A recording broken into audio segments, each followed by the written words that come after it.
Hello मेरे बहादुर दोस्तों, कैसे हो? उम्मीद है अच्छे होगे। आज हम आपको एक सच्ची डरावनी और एडवेंचर से भरपूर कहानी की यात्रा पर ले चलेंगे। उससे पहले मेरे यूट्यूब चैनल को सब्सक्राइब करो और बेल आइकन प्रेस भी कर लो। तो टाइम वेस्ट ना करते हुए स्टार्ट करते हैं कहानी। एक रात मैं अपने घर में अपनी मॉम के साथ सो रहा था और रात के 3 बजे मेरी अचानक आँख खुली। मुझे एकदम से खिड़की से तेज चमकती रोशनी अंदर आते हुए दिखाई दी और मैंने जल्दी से डरकर मम्मी को आवाज़ दी। मम्मी जल्दी से मेरे रूम में आई और बोली, क्या हुआ? तो मैंने उनको पूरी बात बताई। तो वो बोली कि हमारे घर में ऐसा कुछ नहीं है, तूने बुरा सपना देखा होगा, सो जा। तो मैंने मम्मी से कहा, मुझे डर लग रहा है, आप यहीं मेरे रूम में सो जाओ। फिर मम्मी मेरे रूम में ही सो गईं। सुबह उठकर मुझे मेरी गर्लफ्रेंड का कॉल आया। मैंने मेरी जीएफ को फेसबुक से पटाया था। उसने मुझे मिलने के लिए बुलाया। हम मिले और वो बोली कि मेरी एक फ्रेंड थी जिसकी मृत्यु हो गई थी, उसका रूम का चाबी मेरे पास है, क्या तुम मेरे साथ वहाँ चलोगे? तो मैंने बोला, क्यों? तो वो बोली कि मेरा कुछ सामान है वहाँ जो मुझे लाना है। तो मैंने दिल ही दिल में सोचा, इतनी हॉट गर्लफ्रेंड और रूम में ये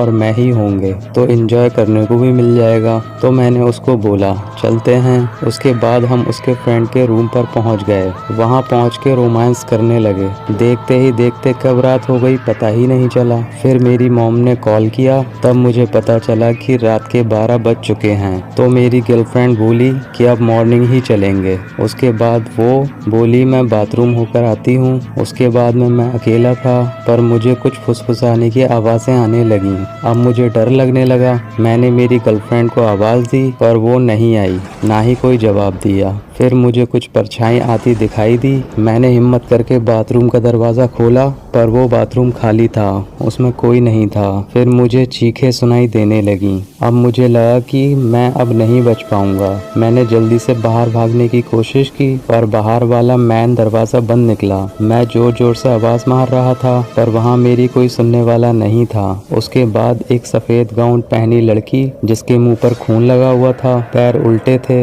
उसके नाखून बड़े बड़े और उसके दांत भी काफी बड़े और नुकीले दिख रहे थे। मेरा जिस्म कांप रहा था, गला बंद था। मैं चीखें मारना चाह रहा था, पर आवाज ही नहीं निकल रही थी। वो चुड़ैल मेरे पास आई और मेरे ऊपर चढ़ गई। मेरे गले में हनुमान जी का लॉकेट था। वो जब उस चुड़ैल से टच हुआ तो वो मुझसे दूर हो गई। अब मैंने लॉकेट बाहर निकाल लिया और हाथ में पकड़े हुए बाहर भागने लगा। और ये सब होते होते सुबह हो गई। अब मैं उस घर से काफी दूर आ चुका था। मैं अपने घर आया और मॉम को सारी बातें बताई। उसके बाद मैंने फेसबुक चलाना बंद कर दिया। तो कैसी लगी कहानी कमेंट करके ज़रूर बताना। ऐसी और वीडियोस देखने के लिए मेरे यूट्यूब चैनल को सब्सक्राइब करो। मैं आपका दोस्त चाहता हूँ आपसे